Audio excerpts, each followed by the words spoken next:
Hi, everybody. Welcome to the virtual comedy show with the super talented Funk Fest attending and 3 people in a hotel room. Steve Goody, there he is right there. And the dinner-making star of the big screen, Patty Vasquez. You all know she's in a big screen movie right now.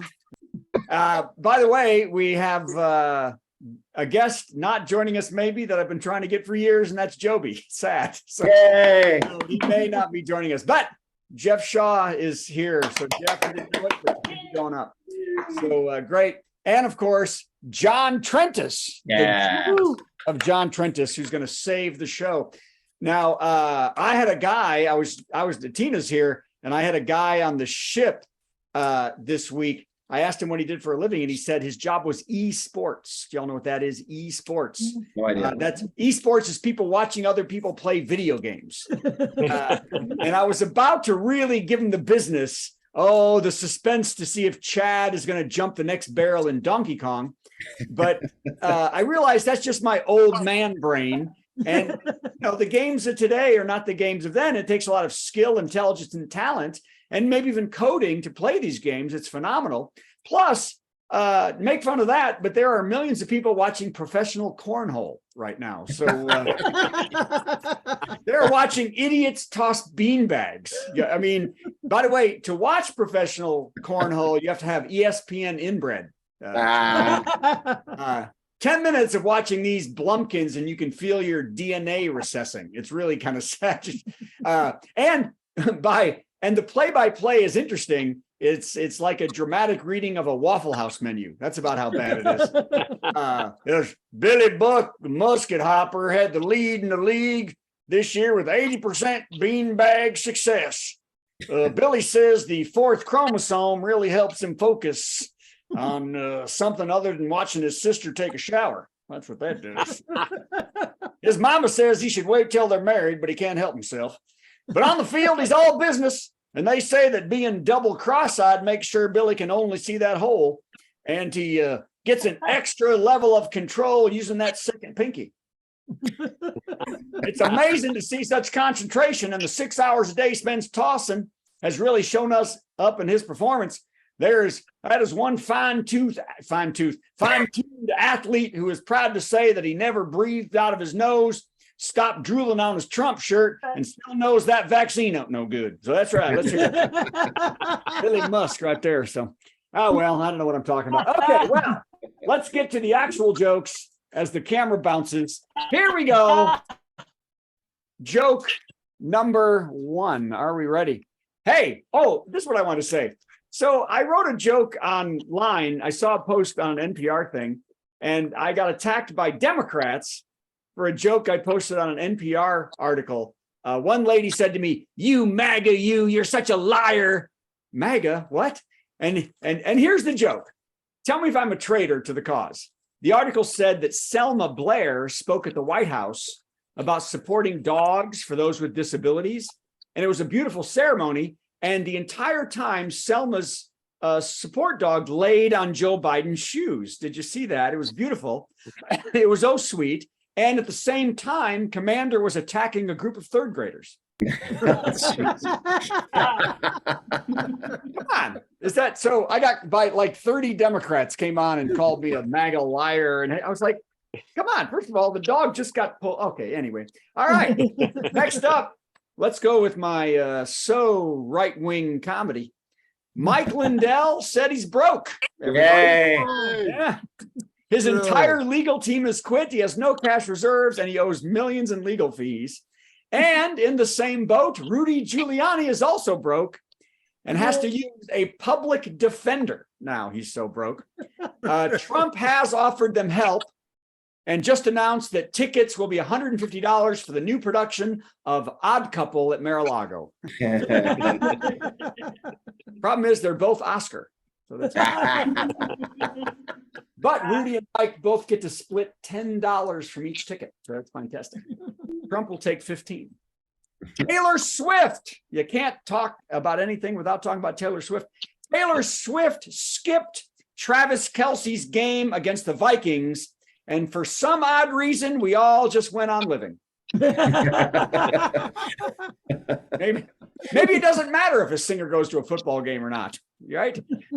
In other news, Minnesota just asked Wisconsin, "Is it my breath?"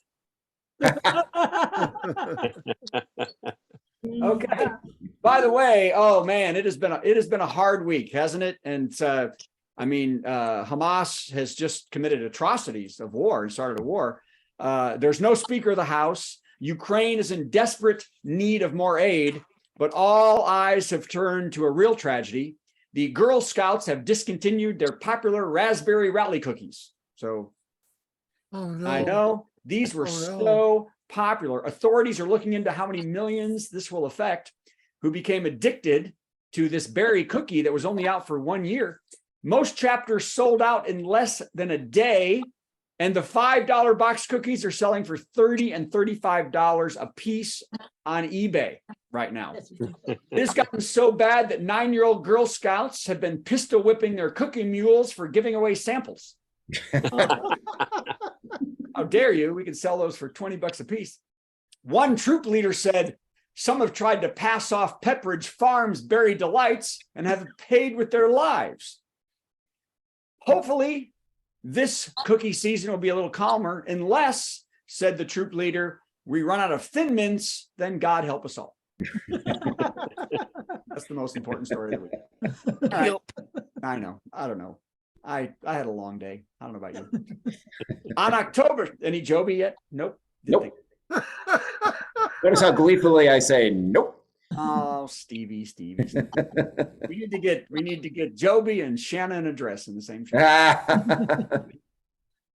Poor little Shannon. Hey, on October 14th, what's going to happen, science people?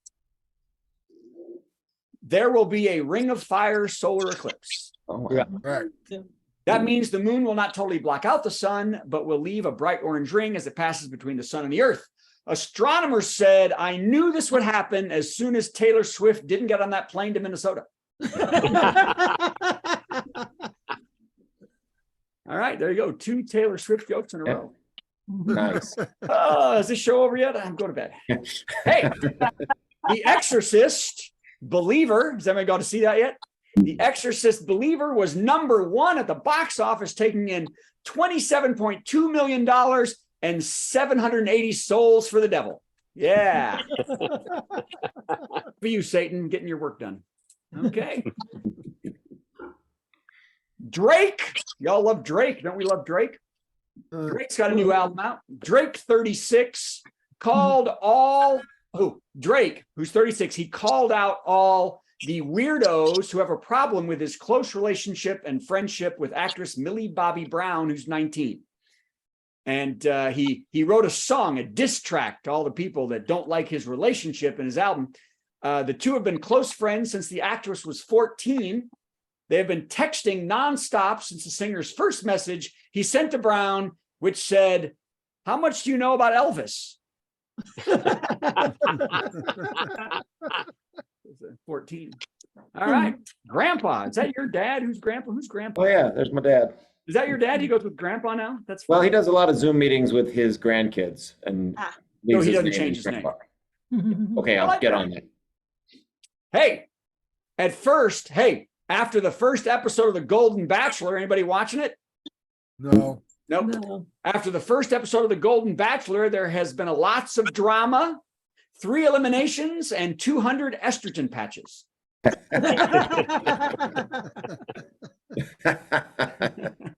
Next up, the women will have to compete to see who can hold out the longest before telling Jerry his fly's been down the whole time. That's how old people are. Okay, now the last 2 jokes.